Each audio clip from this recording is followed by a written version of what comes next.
반갑습니다 여러분, 게시탐정입니다. 오늘 멸망의 아들 두 번째 시간이죠. 멸망의 아들 짐승 적그리스도가 누군가에 대해서는 수백 년 동안 많은 주장들이 오고 갔어요. 과거주의 관점의 연구가들은 로마 황제설, 미래주의 관점의 연구가들은 이게 일종의 세대주의죠. 이들은 유럽 총통설을 주장했지만 가장 일반적이고 보편적이고 널리 인식된 역사주의 관점의 가설은 가톨릭 교황권이 적그리스도라는 설입니다. 즉 적그리스도 로마 교황설이죠. 이것은 엄밀히 따지면 로마 황제설에서 이어지는 내용인데, 로마 제국이 로마 카톨릭으로 개통이 이어지고 로마 황제가 로마 교황으로 정통이 이어지며 카톨릭이 곧 바벨론의 후신이다 라는 거죠. 이런 주장은 카톨릭의 압제를 떨쳐내고 초대교회의 근본 복음을 부활시킨 종교개혁가들 또한 그렇게 전함으로써 더더욱 힘을 얻었습니다. 보세요. 나는 교황이 적그리스도인 것을 안다. 그리고 그의 보좌는 사탄 자신의 보좌이다. 종교개혁가 마틴 루터. 우리는 로마 교황을 적그리스도라 부른다. 장로교의 효시 존 칼빈. 그는 부정할 수 없는 불법의 사람. 감리교의 효시 요한 웨슬레.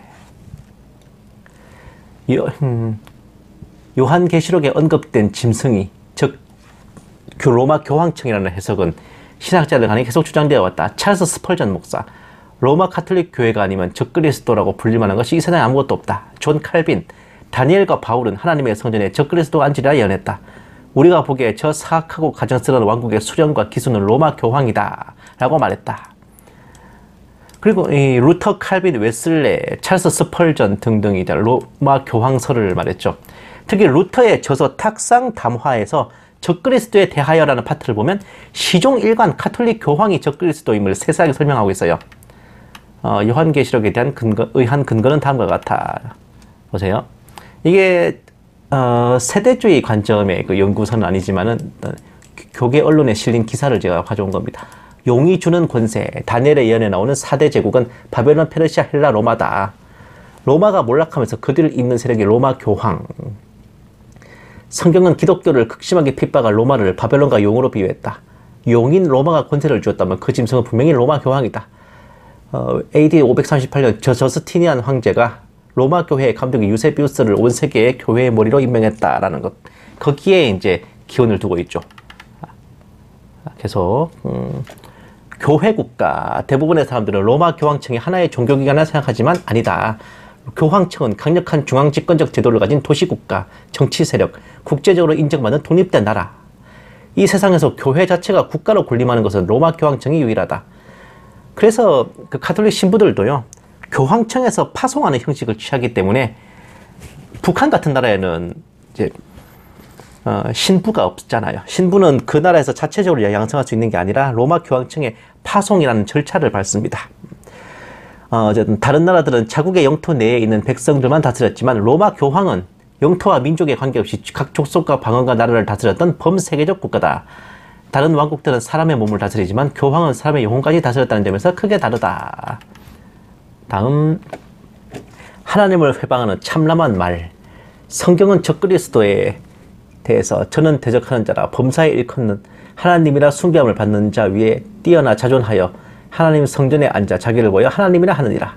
데살로니가 후서 2장 4절.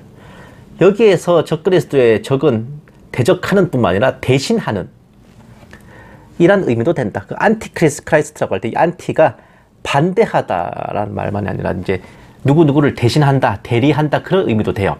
그러니까 그리스도를 대적하는 자만이 아니라 그리스도를 대신하려는 자라는 의미도 되는 것이. 근데 가톨릭이 교황에 대해서 바로 그렇게 말하고 있다는 거예요. 교황은 너무 존엄하고 높기 때문에 인간이 아니라 하나님과 같은 존재로서 하나님의 대리자. 뭐 이 새끼야? 교황은 하늘의 왕, 지상의 왕, 연옥의 왕으로서 삼층 면류관을 쓴다. 교황의 관을 보시면 딱 삼중으로 되어 있잖아요. 교황은 너무나 위험이 있고 지호하기 때문에 그는 단순한 사람이 아니라 사람 새끼가 아니지. 하나님인 동시에 하나님의 대리자시다. 교황은 지상의 하나님이며 왕 중의 왕, 최고의 권세를 가지고 계신다. 이 외에 무수합니다. 제가 그냥 중간에 끊고 이 세 개만 가져온 거예요. 무수해요, 무수해. 진짜 수십 편이 넘습니다. 이런 식의 그 말이. 제가 찾다 지쳤어. 다음, 법의 변개. 요한은 짐승이 입을 벌려 하나님을 향하여 회방하되 계시록 13장 6절이라 기록했고, 다니엘은 그것을 좀 더 자세하게 묘사해서 그가 때와 법을 변개코자 할 것이다. 다니엘서 7장 25절에 기록했다. 성경은 하나님의 말씀이 하나라도 더하거나 빼면 저주가 있을 것이라 경고한다. 그러나 교황권은 자신에게 하나님의 법을 변경할 수 있는 권한이 있다고 주장한다. 베드로와 그의 후계자 교황들은 교훈이나 금지에 관한 율법을 부과할 수 있는 권세를 가졌고 이런 율법들로부터 면제해주는 권세도 있고 필요하다면 폐지시키는 권세도 있다. 이런 사법상의 권한은 심지어 죄까지 용서할 수 있는 권세를 포함한다. 이거 보고 있으면 교황이 빼도 박도 못할 적그리스도죠.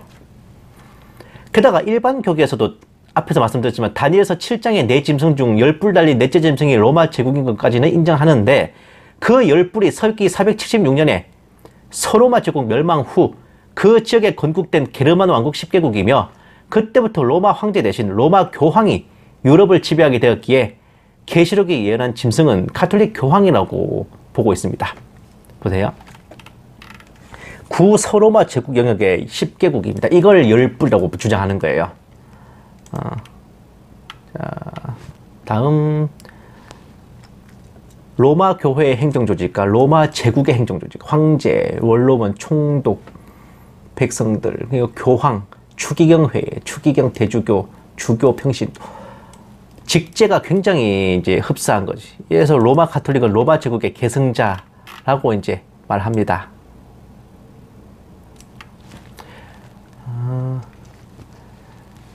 넷째 짐승에게서 나왔고 10뿔이 나타난 이후에 생겼고 먼저 있던 자들과 다르고 새 왕을 복종시키고 말로 지극히 높으신 자를 대적하고 지극히 높으신 자의 성도를 괴롭게 하고 때와 법을 변개코자 하며 한때와 두때와 반대때 동안 압제하는 작은 뿔이 적그리스도가 바로 로마 가톨릭 바티칸의 교황권이라는 겁니다. 좀 더 디테일하게 설명하면 이래요. 무너져가던 로마 제국으로부터 생겨났고 10개국으로 쪼개진 후에 일어났으며 종교 체제라는 점에서 먼저 있던 왕국들과는 다르고 동로마 제국이 교황권을 돕고자 10개국 중 헤룰리, 반달, 동고트 3개 왕국을 멸망시켰다. 10뿔 중에 3뿔을 뽑았다는 거예요. 이로 인해 교황권은 전 세계 교회의 머리라는 초월적인 자리에 설 수 있게 되었고 교황들은 자신을 하나님처럼 높이며 하나님을 대적하고 종교재판과 십자군을 동원해 성도들을 학살하고 압제했으며 기존의 7절기 대신 성경에도 없는 축일들을 만들어내고 성경의 율법 대신 성모 마리아와 성자 성녀들을 신격화하는 우상 숭배를 만들어내며 10계명조차 변개하는 배도를 저질렀으니 교황이 곧 적그리스도라는 확실한 증거 아니냐는 겁니다. 본 계시 탐정의 추리가 시작된 건 여기서부터예요. 잘 아시다시피 로마 가톨릭의 역사는 교회 박해, 성도 학살 이런 폐악질로 점철되어 있으며 내가 봐도 네가 봐도 누가 봐도 교황의 행태가 적그리스도로 보기에 충분해 보이지만 그럼에도 불구하고 교황이 적그리스도가 아닌 이유는 명백하게 성경적 팩트에 어긋나기 때문입니다. 교황권이 3년 반만 존재한 적도 없죠. 교황권이 가장 융성했을 때도 사람의 오른손과 이마에 표를 받게 하고 그 표가 없이 매매를 못하게 한 적이 없으며 말하는 우상을 세우고 경배한 적도 없고 경배 안 한다고 몇인지 다 죽인 적도 없을 뿐더러 하늘에서 불이 내려오게 한 적은 더더욱 없습니다. 게다가 짐승은 대환란 때 등장해서 7년간 활동하다 예수님의 지상 재림 때 잡혀 불못으로 던져지는 특정 인물인데 여지껏 교황은 수도 없이 바뀌었습니다. 교황이 적그리스도라면요 그 교황의 임기 안에 지상 재림까지 일어나야 되는 겁니다. 근데 없었지. 그러니 아무리 그럴듯해도 교황은 적그리스도가 될 수 없는 겁니다. 게다가 교황의 권력은 실무 정치 통치 권력이 아니라 상징적 종교적 권위고 권력자의 바람잡이 역할을 할 수 있어도 본인 스스로 절대 권력을 휘두를 수는 없어요. 혹자는 대외적으로 드러난 바티칸 교황은 백색 교황이고 예수회 제수이트의 총장이 검은 교황으로서 각각 명의와 실권을 나눠 갖고 있다라고 합니다만 백색 교황이고 검은 교황이고 간에 둘 다 결국은 적그리스도의 본체가 직접 권기하여 다스리기 전에 관리를 맡긴 바지사장, 하수인, 괴뢰에 불과합니다. 교황의 행적과 적그리스도의 행실이 겹치는 이유도 별다른 게 아니라요. 원래 교황권의 보좌와 권세와 행적이 적그리스도가 안고 갖고 행사해야 될 것들인데 아직은 막는 자가 있어서 멸망의 아들이 드러날 때가 아니기 때문에 직접 하지를 못하고 교황이라고 하는 권한대행 바지사장을 대신 앉혀두고 흉내를 내게 한 겁니다. 자리 주인이 앉기 전에 미리 앉아서 자리를 따뜻하게 대파놓는 정도라 할까요? 아무리 좋게 표현해도 적그리스도가 가져야 할 권위를 미리 맡아 관리하고 대리 임무 권한대행 정도입니다. 성경의 표현대로라면 병기 든 자에 해당할 것이죠. 일본식으로는 카게무샤라고 할까요? 영화 광해에서도 좀 비슷한 예시가 나왔었죠.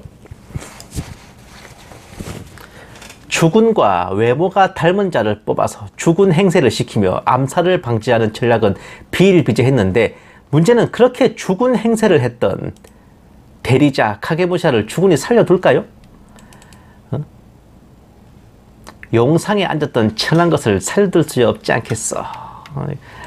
결국 이런 대리인들의 결말은 진짜가 오면은 그동안 맡아두었던 것들 다 반납하고 죽거나 사라져야 되는 겁니다. 진짜가 나타났다 지금. 보세요. 이건 음료가 되게 현대판인 것 같아요. 옆에 빌딩도 있고 옷도 되게 현대식 드레스도 있고. 이것들이 이제 교황, 이 가톨릭 교황권, 이것들이 짐승 위에 탄 음녀 마냥 짐승의 보호자와 권세를 대신 누르고 휘두르고 살다가 때가 되어 짐승이 모습을 드러내 직접 활동하게 되면 당연히 용도 폐기되어 토사구팽을 당하죠. 옛날에 그 모범 택시라고 하는 영화에 보면 좀 비슷한 예시가 나오는데, 그 바지 사장한테 하는 말인데, 사장 사람들이 너보고 뭐 심사장 하니 네가 뭐라도 된 줄 알지? 바지 사장 따위가 금방지게 막 이러면서 막 좁히고 비웃는 장면이 나와요. 모범 택시라는 드라마에서. 그 장면도 되게 인상 깊었는데, 어쨌든 그렇게 짐승이 이제 음녀를 토사구팽하는 장면, 가톨릭 교황권을 이제 숙청하는 장면이 바로 계시록 17장에서 음녀가 짐승에게 벌거벗겨지고 잡아먹히고 불태워지는 그 구절입니다. 다만 500년 전 종교개혁가들이 맞닥뜨렸던 현실에서는 여기까지 해석하는 건 미션 임파서블이었습니다. 당장 눈앞에 로마 교황권의 압제와 핍박이 현재 진행형 ing로 벌어지는 판에 적그리스도의 출현과 환란을 머나먼 미래로 옮겨 바라보기는 불가능했어요. 지금 당장 대환란인데 뭐. 더군다나 적그리스도의 권위와 권세를 교황이 그대로 맡아서 휘두르고 있으니 어쨌든 바지 사장이라도 사장은 사장이잖아요. 사장의 권한은 행사하잖아요. 그들의 눈에는 단순한 신앙적 감동만이 아니라 당시 기준으로 성경적 팩트에도 상당히 부합하는 실상이었습니다.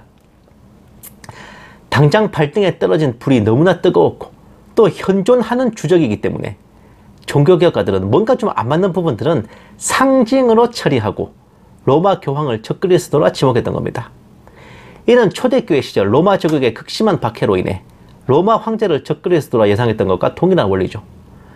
이런 걸 보면 참 한 시대의 모든 것을 다 알고 통달할 수는 없나 봐요. 말씀은 때에 따라 열어주신다는 생각이 들게 됩니다.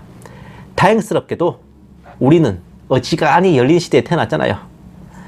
옛 선진들보다 더 많은 것을 읽고 알게 될 겁니다. 뭐랄까, 이것도 나름 청출어람이라고 할까요? 감사합니다.